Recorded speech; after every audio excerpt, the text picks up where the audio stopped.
Hi, everybody. Welcome to Friday's Focus on Finances. My name is Jamie Fleming, and today I'm going to talk about an article I just read in Inc. magazine about the jaw dropping stats in the state of retirement in America right now.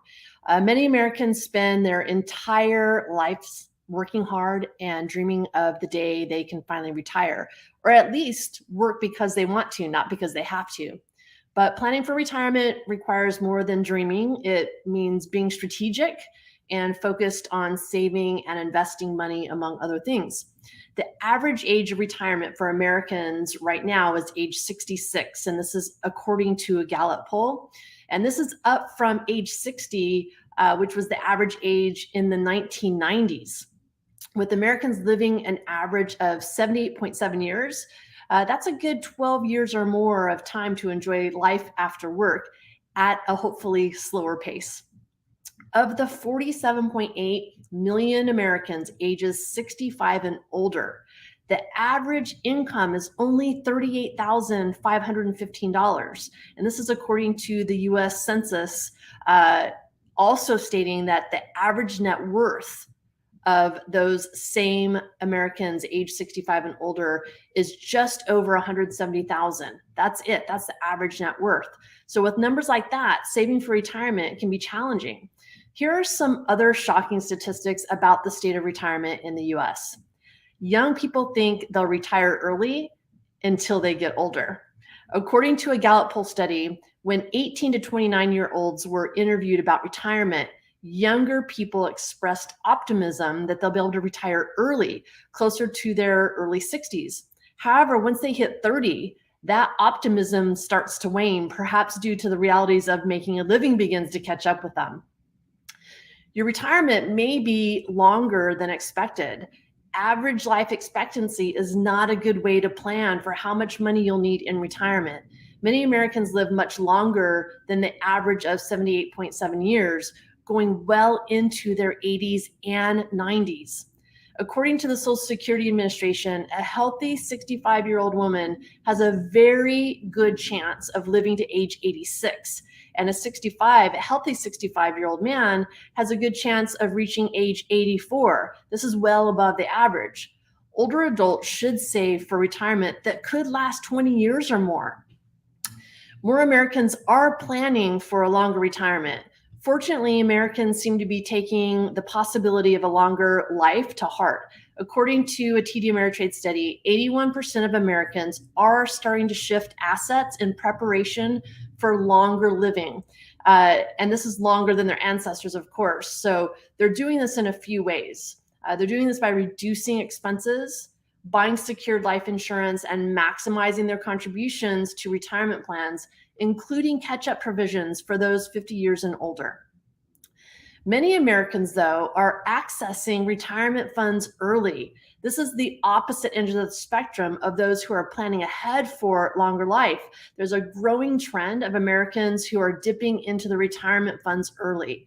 The same TD Ameritrade survey showed that 44% of Americans age 40 to 79 have taken money out of a retirement plan, while 46% of people 40 to 49 have done so, and 53% for people 70 to 79. Now, the 53% for people 70 to 79 makes sense, but almost 50% of people ages 40 to 49 have dipped into the retirement plan early. Now, also keep in mind, taking money out of a retirement plan early usually comes with financial penalties. So I typically advise against this for several reasons. The other thing that happened recently is that the CARES Act made it possible for Americans to dip into the retirement plans without the early withdrawal penalty of 10%. Before, with the 10% as it is now, when you withdraw those funds before 59 and a half, that 10% penalty can sometimes be enough to change your mind. But the CARES Act made it possible to waive that or not have that 10% penalty. However, there are still tax consequences in doing this. And if you didn't plan ahead for this, then you might have been surprised with a hefty tax bill. Not to mention, you just reduced your retirement nest egg. This usually falls into the category of just because you can doesn't mean you should. So please be aware when you take money out under the CARES Act, you didn't have the 10% penalty, but that did add to your taxable income. Now, if you take it out, you'll have that increase in taxable income plus the 10% penalty. So your net amount that you're getting from those retirement plans is going to be diminished by 30 to 50%, depending on your tax bracket. Now, not all Americans even have retirement plans. According to a Transamerica Center survey, 77% of Americans are saving for retirement through employer-sponsored retirement plans like 401ks, as well as other options if they've maxed out their 401k. The median age workers begin saving for retirement at the age of 27. This is actually really good news to me because a lot of people that I saw 20, 25 years ago in the industry, they were in their 30s and even early 40s before they started saving for retirement. So it's good that people are starting younger. However, that still leaves 33% of workers, that's a third of the workforce, without any real retirement saving plan at all. Americans are still dropping the ball on savings. Despite 77% of Americans having retirement plans, many just don't have enough saved to actually fund their post-retirement life at the same level as their working years. In fact, for Americans between ages 55 and 64, the median retirement savings was just over $107,000, according to a 2017 report from the Government Accountability Office. The GAO notes that this amount, which may sound significant to some people, would only translate into $310 monthly payment, and only if it was invested in an inflation-protected annuity, $310 a month. So if that's your only retirement savings, you might want to take a good look and start increasing those contributions so that you can get that number up to an amount that you could actually fund any kind of retirement. The other thing is to know is that you can't solely count on Social Security. If you're counting on Social Security to fund your post-retirement life, just be aware that Social Security is only guaranteed to be funded through 2035. And this is according to Business Insider. After this time, it may only be 3/4 funded. That means that people already taking money from it may see a significant drop in payments, and new retirees may have trouble getting any money at all. Part of the reason for this is an increase in older adults. By 2035, the number of Americans age 65 and older will increase from about 56 million today to more than 78 million in 2035. Because of this, more people will be pulling funds from that total Social Security fund, but fewer people will actually be paying into it. The other thing to be aware is you could be forced into retirement before you're ready. While it's nice to have a plan for retirement, sometimes life has other plans. The most common reasons for retirement are health and job shifts, and this is according to the TD Ameritrade survey.